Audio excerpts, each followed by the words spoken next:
नमस्कार साथियों, हम इस क्लासेस में आपका स्वागत है। मैं हर्ष शुक्ला।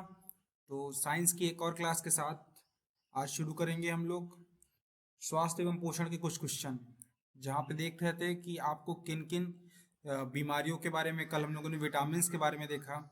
तो ऐसे जो है आपके इंपॉर्टेंट क्वेश्चंस हो रहे हैं इस टॉपिक के, बहुत इंपॉर्टेंट है, आपके एग्जाम में फ्लुएंटली इन टॉपिक से क्वेश्चंस आते हैं। तो बिना देर किए चालू करते हैं हम अपना आज का पहला क्वेश्चन। चेचक स्मॉल पॉक्स होने का कारण है।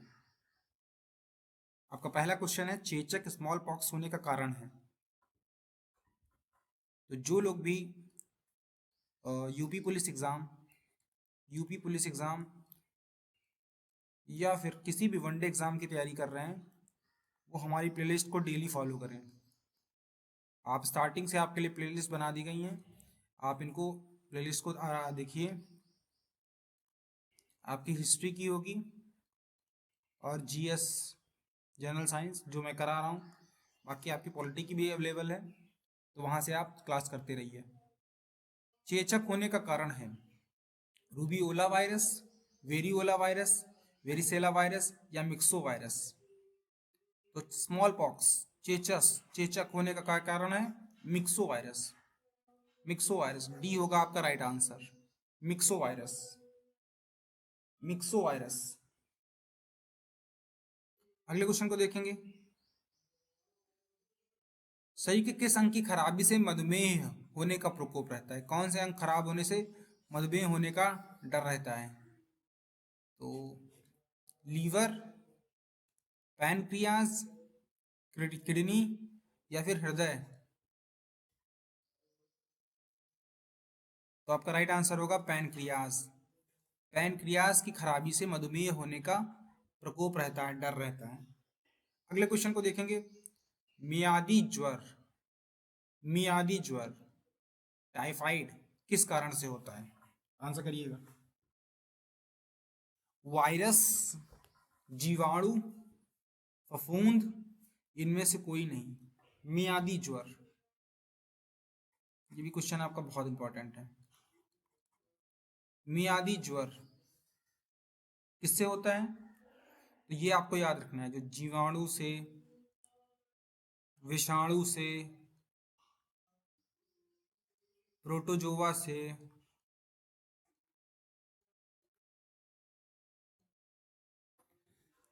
स्कूल के दिनों में मुझे ये सब शब्द बहुत परेशान करते थे। जीवाणु, विषाणु, रोगाणु, परमाणु, बिल्कुल इरिटेट कर देते थे कि मतलब क्या है ये, मतलब नहीं मजा आता था।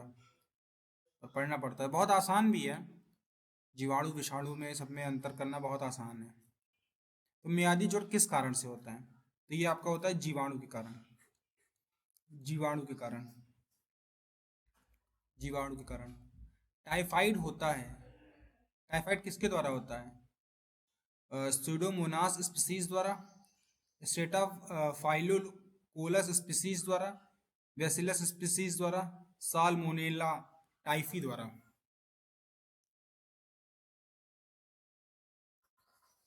तो ये जिस स्पीसीज के द्वारा होता है उसी से इसका नाम निकला है।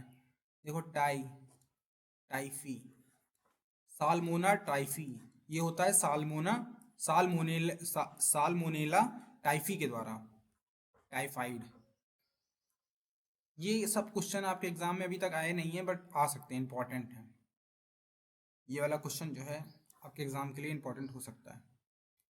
डेंगू बुखार किस रोग वाहक द्वारा संचारित होता है? डेंगू बुखार, आपका डेंगू बुखार किस रोग वाहक द्वारा संचारित होता है? तो देखते हैं डेंगू को।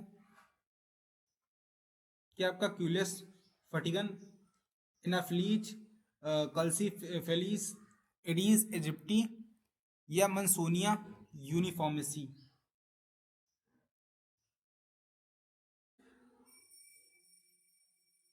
आंसर करिएगा।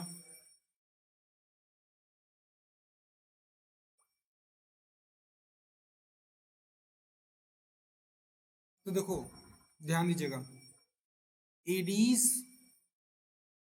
एजीएफटी,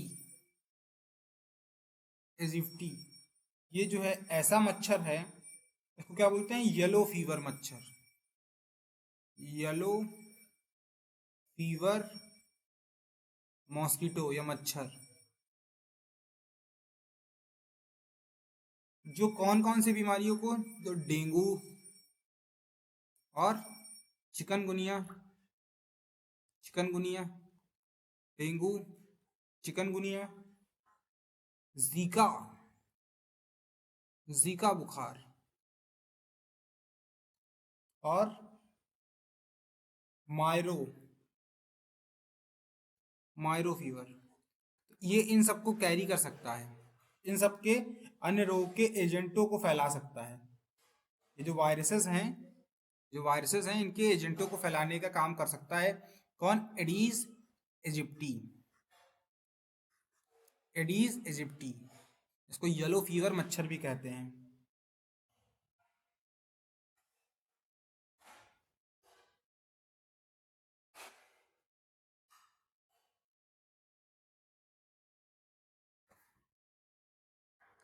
अगले क्वेश्चन को देखेंगे। कार्बोहाइड्रेट के अलावा हमारे आहार में ऊर्जा का एक प्रमुख स्रोत, आंसर करिएगा, आंसर करिएगा। देखो कार्ब्स के अलावा मैंने आपको क्या बताया था, कार्बोहाइड्रेट, उसके अलावा ग्लूकोज और फैट। वैसे तो सारा जरूरी है, हमें प्रोटीन भी चाहिए, वसा भी चाहिए, पर प्रमुख स्रोत है आहार में ऊर्जा का। ज्यादातर हमें एनर्जी कहाँ से मिलती है, फैट से एनर्जी मिलती है। भाई फैट कंजम्पशन आसानी से हो जाता है, ज्यादा होता है। तो फैट, फैट भी दो तरह के होते हैं, एक होता है आपका अनसेचुरेटेड फैट, एक होता है सेचुरेटेड फैट। एक को गुड फैट कहते हैं, एक को बैड फैट कहते हैं। जो आपका प्लांट बेस्ड फैट होता है ये आपका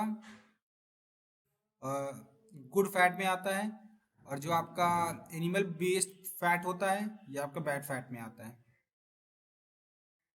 जहाँ तक मुझे जानकारी है।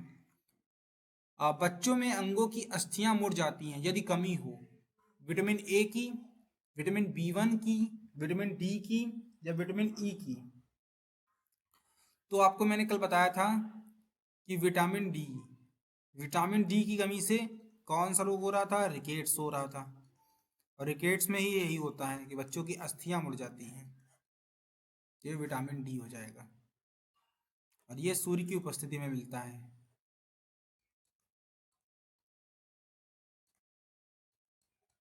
सूर्य की उपस्थिति में मिलता है।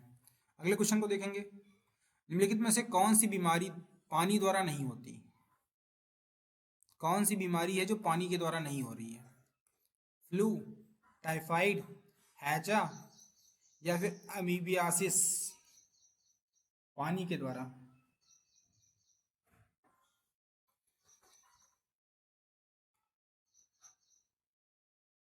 ये टाइफाइड, हैजा, अमीबियासिस, ये सारी पानी के द्वारा फैलती हैं, पानी के द्वारा भी फैलती हैं, लेकिन जो फ्लू है ये पानी के द्वारा नहीं फैलता।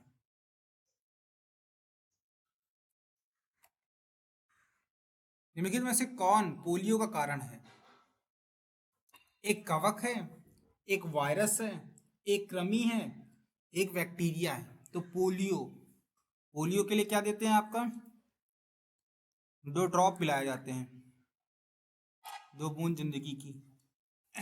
तो पोलियो, पोलियो एक किसके कारण होता है, वायरस के कारण होता है। पोलियो किसके कारण होता है, एक वायरस के कारण होता है।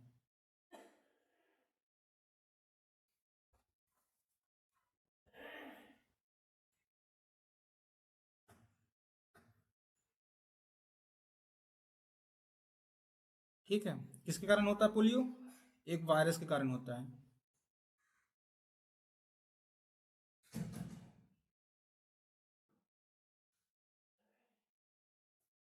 और इसके अगर वायरस का नाम पूछा जाए तो क्या होगा,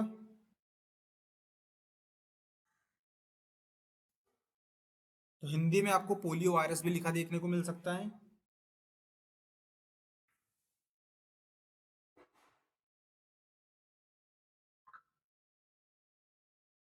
वाइल्ड जो आपका वाइल्ड पोलियो वायरस है, ये 3 तरह का हो सकता है, टाइप 1, टाइप 2, टाइप 3। और इसके लिए तीनों के लिए अलग अलग प्रतिरक्षा उपाय हैं। पोलियो में क्या होता है, मतलब व्यक्ति की जो चलने की क्षमता है वो खो देता है। निमोनिया रोग, निमोनिया रोग मानव शरीर के किस अंग को ग्रसित करता है? निमोनिया, अब देखिए, निमोनिया जिनको होता है उनको क्या बोला जाता है, उनको जो है ठंड बहुत जल्दी लगती है ना, निमोनिया वालों को। और ज़्यादातर ये बच्चों में देखने को मिलता है, हालांकि ये बड़ों में भी हो सकता है, उतना ही कॉमन है, पर ज़्यादातर अधिकांशतः बच्चों में देखने को मिलता है। तो निमोनिया से जो है होता क्या है, जब आपके लंग्स फेफड़ों में, आपके लंग्स फेफड़ों में जब एल्वोलाई होते हैं, एल्वोलाइयों में जब जो बलगम के कारण बिल्कुल वो जम से जाते हैं, तब आपको न्यूमोनिया हो जाता है और आपको ठंड जल्दी लगती है। और बेसिकली आपके लंग्स को, लंग से जुड़ा है ना फेफड़ा, फेफड़े से जुड़ा है ना, यही आपका राइट आंसर हो गया, बाकी हमें जाने नहीं है। तो फेफड़ा हो गया आपका राइट आंसर। अगले क्वेश्चन को देखेंगे। मादा क्यूलेस मच्छर निम्नलिखित में से किस रोग की वाहक है? मादा क्यूलेस मच्छर, मलेरिया, फाइलेरिया, रिंगवॉर्म या दाद, किसकी? आंसर करिएगा।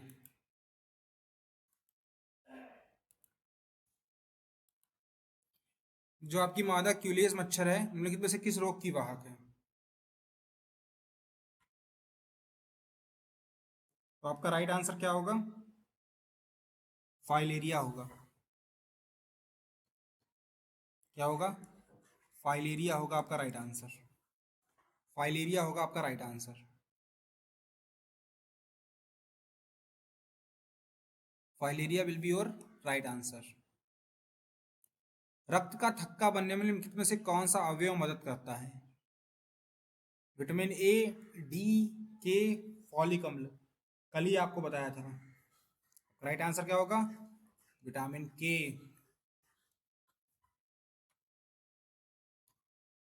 पीलिया किसके संक्रमण के कारण होता है? मस्तिष्क, यकृत, वक्र, प्लीहा।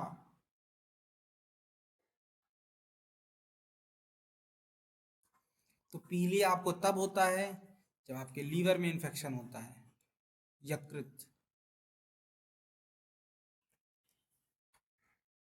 निम्नलिखित में से कौन सा रोग संक्रामक है? मधुमेह, डिप्थीरिया, गठिया, कैंसर। तो राइट आंसर होगा डिप्थीरिया। डिप्थीरिया जो है आपका संक्रामक है। Diphtheria will be right answer. Next question देखेंगे। शरीर के अंदर लोहे की कमी से उत्पन्न होने वाला रोग, वर्णांता, रतौंधी, रक्तहीनता, तपेदिक। तो रक्तहीनता, रक्त रक्त में मतलब रक्त की कमी हो जाती है, ये अधिकतर महिलाओं को रोग होता है, इसी को हम एनीमिया कहते हैं। इसमें क्या होता है? आयरन की कमी हो जाती है। अगले क्वेश्चन को देखेंगे। अ, गाय का दूध, गाय का दूध का रंग किसकी मौजूदगी के कारण थोड़ा पीला होता है? जिनो जेथोफिल, राइबोफ्लेविन, राइबोफ्लेविन या फिर राई ब्लूनोस, कैरोटीन।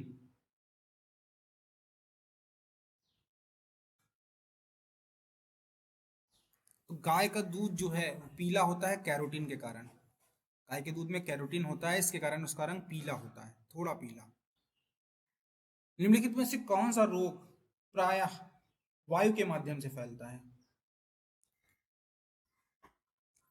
तो मैं आपको बता दूं, जो हमारा 1857 का टाइम था, उस समय ये बीमारी बहुत चरम पे थी। उससे पहले से 1857 होने में आपका इस बीमारी का भी बहुत बड़ा रोल था।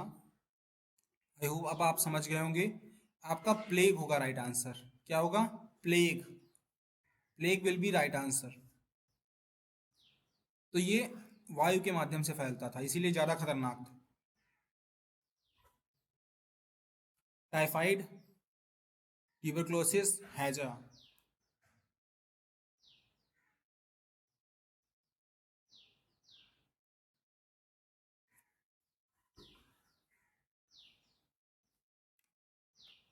अन्न एक समृद्ध स्रोत है, काहे का? स्टार्च का, ग्लूकोज का, फ्रक्टोज का, माल्टोज का। अन्न जो है हमारा, ये स्टार्च का। Starch will be your right answer. Starch का, स्टार्च का एक समृद्ध स्रोत है। निम्नलिखित इनमें से वसा में कौन विलय नहीं होता? तो बताया था, कल मैंने आपको बताया था कि जब मैं आपको विटामिन बता रहा था तो मैंने आपको क्या बताया था? दो तरह की विटामिन होती हैं, एक तो जल में घुलनशील, ठीक है, और दूसरा हमने क्या बताया था? वसा में, वसा में घुलनशील। अगर आप याद कर पा रहे होंगे तो मैंने क्या बताया था आपको? जल में होता है बी और सी, वसा में होता है ए डी ई के। तो यहाँ पे पूछ रहा है कि वसा में नहीं होगा। ध्यान दीजिए, मैंने आपको कई बार बताया जब भी नहीं आता है तो नहीं को अंडरलाइन कीजिए, उसके बाद आंसर करिए। तो विटामिन बी। अब ऑनलाइन आपका एग्जाम होगा तो उसमें अंडरलाइन आप नहीं कर सकते, उसमें माना कि मैंने उसमें आप, लेकिन हाँ उसमें आप याद रखिए इस चीज़ को, थोड़ा ध्यान दीजिए। मेरा कहने का मतलब यही है कि आप थोड़ा ध्यान दीजिए। निम्नलिखित में से किसका उपयोग रक्त कैंसर के उपचार में किया जाता है? ब्लड कैंसर में किसका उपयोग कर रहे हैं? आयोडीन 131, सोडियम 24, फास्फोरस 32 या कोबाल्ट 60? तो आपका जो ब्लड कैंसर है, ब्लड कैंसर, ब्लड कैंसर, इसमें किसका हम यूज करते हैं? कोबाल्ट। कोबाल्ट 60 का यूज करते हैं ब्लड कैंसर में। Cobalt 60 will be your right answer. Cobalt 60 will be your right answer. Cobalt 60 will be your right answer. शरीर की विभिन्न गतिविधियों के लिए ऊर्जा का स्रोत है। आंसर करिएगा, आंसर करिएगा। प्रोटीन, विटामिन, खनिज, कार्बोहाइड्रेट। तो मैंने आपको बताया ही था, जब भी आए ऐसा क्वेश्चन कार्ब्स लगा दीजिएगा। अगले क्वेश्चन को देखते हैं। मनुष्य के नेत्र के स्वस्थ संचालन के लिए किस विटामिन का संबंध है? नेत्रों से जुड़ा विटामिन कौन सा है? ए बी सी के, कल ही बता दिया था। ए रेटिनॉल, गाजर, याद आ रहा होगा। अगला क्वेश्चन है, सनसाइन विटामिन है, सनसाइन विटामिन है, सनसाइन विटामिन है। Vitamin B, vitamin C, vitamin D, vitamin A. तो सनसाइन विटामिन है आपका vitamin D. Vitamin D will be your right answer. Vitamin D, कारण आप सभी जानते हैं, कई बार बताया है। आपका अगला क्वेश्चन है, ईसीजी है। ईसीजी की फुल फॉर्म क्या है? इलेक्ट्रोसिफेलोग्राफ, एंडो स्पोपोग्राफ, इलेक्ट्रॉन कार्डियोग्राफ या फिर इलेक्ट्रोकार्डियोग्राफ। ईसीजी की फुल फॉर्म क्या है? पहले बात, ईसीजी से क्या होता है? तो हृदय की गतियों को नापने के लिए ईसीजी का प्रयोग करते हैं। हृदय की गति, हृदय बेसिकली सही से काम कर रहा नहीं कर रहा है, हार्ट के लिए, हार्ट के लिए जो है ईसीजी होता है। इसकी फुल फॉर्म होती है electrocardiograph. Electrocardiograph will be your right answer. Electrocardiograph. निम्नलिखित में से विटामिन कौन सा है? अगला क्वेश्चन है आपका, निम्नलिखित में से विटामिन कौन सा है? फॉलिक अम्ल, ग्लूटामिक अम्ल, लाइनोलिक अम्ल या साइट्रिक अम्ल? विटामिन, आंसर करिएगा।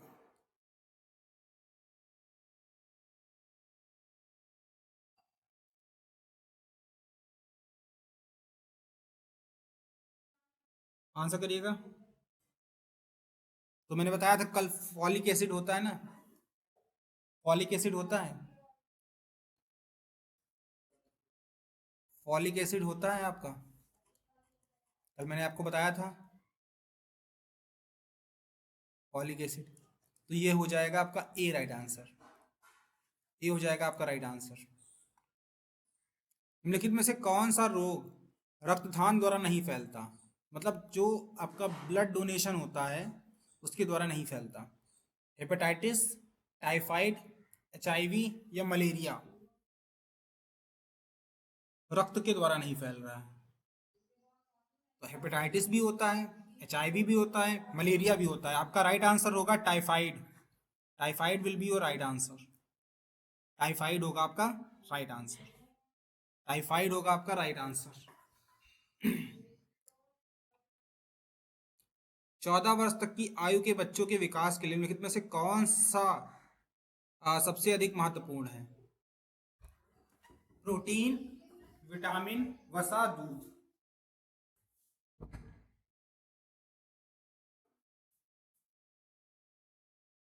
14 वर्ष तक की आयु के बच्चों के विकास के लिए निम्नलिखित में से कौन सा सबसे अधिक महत्वपूर्ण है?